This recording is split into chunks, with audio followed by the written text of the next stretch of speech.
Yes, thank you, Phil, and thank you, Victor. This is your final of our Quintet $1 million tournament. Dorian Olivares, Mica Galvao, Wagner Hoscher, Giancarlo Bodoni, and Luke Griffith for Team New Wave. They take on Ethan Krellinston, Joseph Chen, Chris Wojcik, Nicky Rudd, and Victor Hugo for the B team. For one more time tonight, let's go ahead and throw it to Michael C. Williams.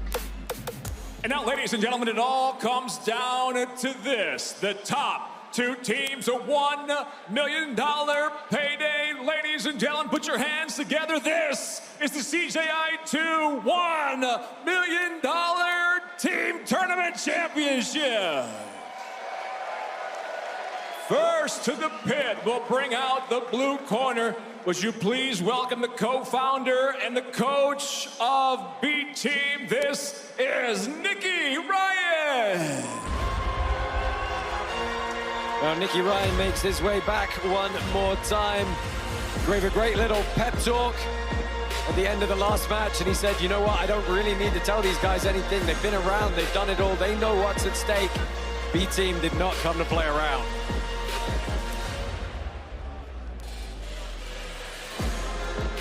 And now we welcome his opponent in the tournament final.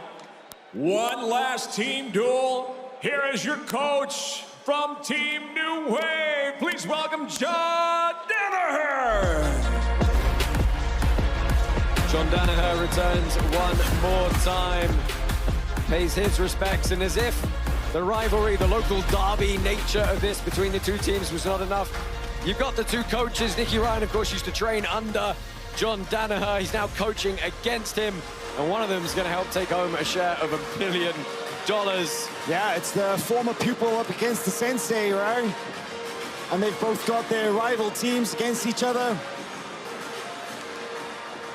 And as our teams have done all weekend here at CJI 2, they hold the reveal until the last possible moment. Let's go now. Blue corner, first, we'll find out the first competitor entering the pit from the B Team. Coach, are we ready? Yeah. We're ready. Chris Wojcik. Ladies and gentlemen, in the final team duel matchup, here we go, the blue corner. He is the PGF silver medalist and ADCC top 4. Competing at 88 kilograms, please welcome B Team's Chris Wojcik. So B Team repeats their actions from the semi-final. They lead off with 88-kilo competitor Chris Wojcik. Yeah, I find that's an interesting choice, you know? First time we've seen a guy starting the squad 2 times. And now we go to the the red corner. We check in with the coach from New Wave, Mr. Danaher. Do we have our first competitor? Mica Galvao. Here we go. Ladies and gentlemen, in 2024, he won every major championship, including ADCC gold at 77 kilograms.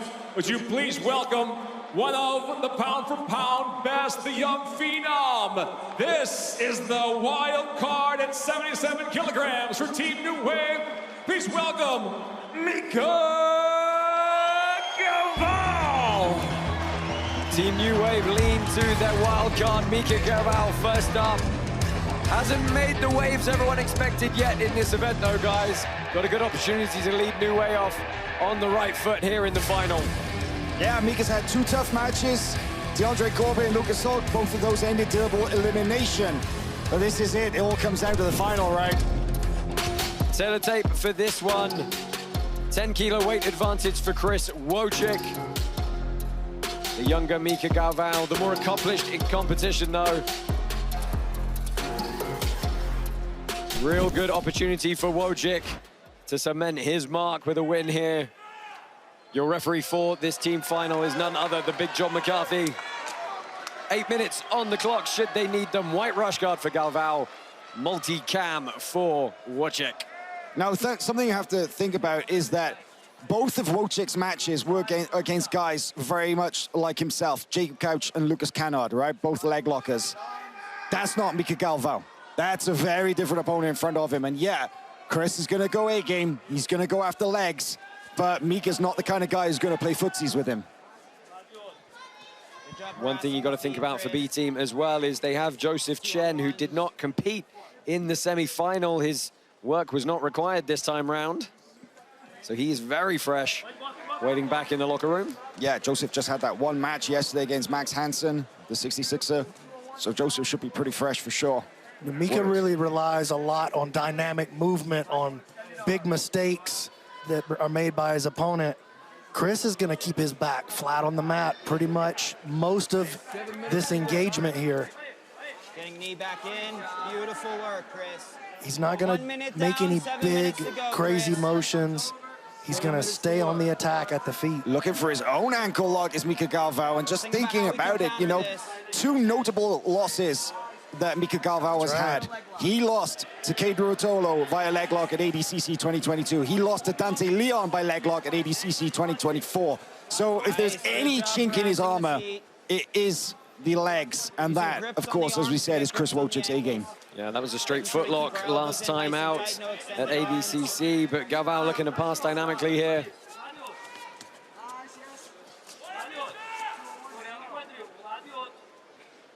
I think, watch out for Chris Wojcik. Nice. Extending his arm from bottom, because Mica could flying armbar over the top of that guard. That's a great call, Howell. When we do enter, we're focusing on control. Yeah, Mica Galvao, he just needs the smallest gap. We've seen time and time again how he will suddenly turn the entire situation to his advantage and end his opponent's night very quickly indeed. Hasn't been able to thus far, though. Right up against the mat, against the wall now. That arm as well. It's going to kill Wojcik's ability to recover guard and invert a little bit here. He's trying to post on that far hip and shove the knee through, walk all the way around the outside. Not able to do so. That's better for Mica. But the top knee, the lasso comes in over the top. That's good. That's good. That's really good for Wojcik. 3 minutes down, 5 minutes to go, Chris.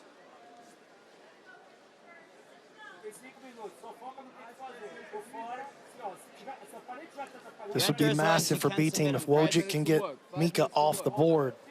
That's big. You can threaten dragging and limping that leg out, Chris. I like Mica's strategy. Let's keep this head pressed up against the pit wall. Yeah, Wojcik, it's going to be hard for him to find an opening to remove himself from that position. He can't really wrestle up on Galvao. You got to figure he's going to be very tough to sweep with anything other than a leg entanglement that forces a defense.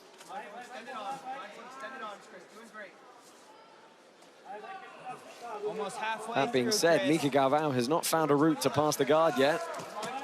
He's in.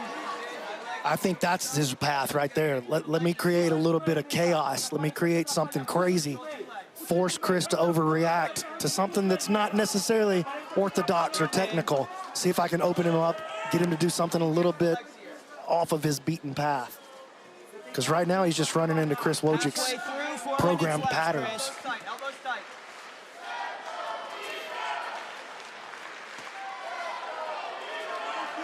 Now the chant from the crowd comes in, let's go Mica. A lot of Brazilians here this weekend.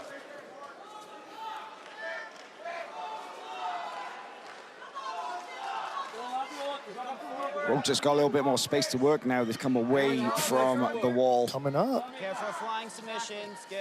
Oh, I even heard Nicky Ryan saying, be careful of flying submissions. They know it. Everybody knows it. Beautiful. Well, we got touch over 3 minutes left here, and Galvao trying to up the pressure here. This is good for Mica. Nice job by Chris, getting that right foot back to the inside space. I really thought Mica had something cooking right there. Yeah, it looked like he was going to find a way around. He's had some good positions, and this could be what he needs. He jumps on a front headlock series. Wojcik scrambles. He's not out. 3 minutes, Chris. As Mica goes to move to the back here, Chris has got to spot that opportunity to roll back to his guard. Yeah, he sits back down. Galvao tries to leap over the top. Nice escape from Chris. Kept his composure, broke the grips, and then just popped his head out, sat through. It's a good, significant moment for Galvao, though. Really forced active defense. It's one of the things the judges are going to be looking at. Who initiated the action to progress those positions, really put the other guy on the back foot. And that's kind of the most significant thing that's happened so far, was that front headlock control.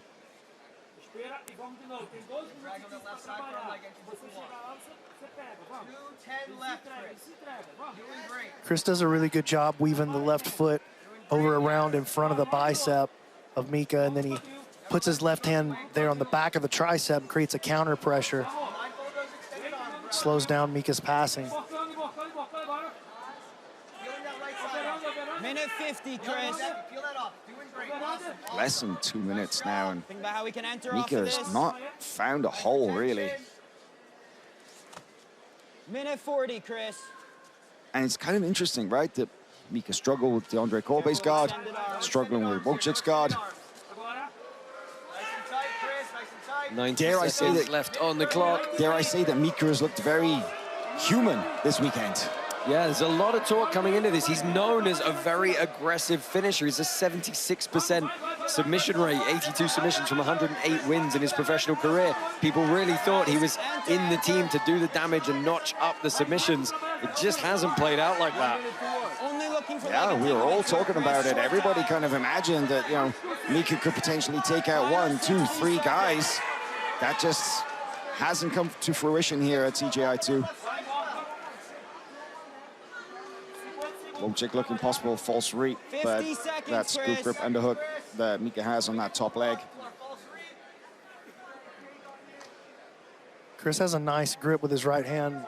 Well, he did. He bailed on it. He had a nice grip underneath on the back of the heel of Galvao. Final 30 seconds, Chris. 30 seconds, nice. Beautiful, beautiful, Chris. Yes, yes. Enter the legs here. Final 20 seconds. We're in Hail Mary territory very thoroughly right now for submissions. And that's what Mica was possibly thinking about. You saw the way he was over, maybe going to step over a knee bar or something, but... Oh, there's a last-ditch ankle lock. Is it legit? Kind of looks it, but Oh, maybe. right on the buzzer. Time is going to expire. Chris Wojcik, Mica Galvao open up the final here by going the full minutes and will both be eliminated. Of course, we do have to consider, should this match go, or this duel go the distance, this match will be one of those scored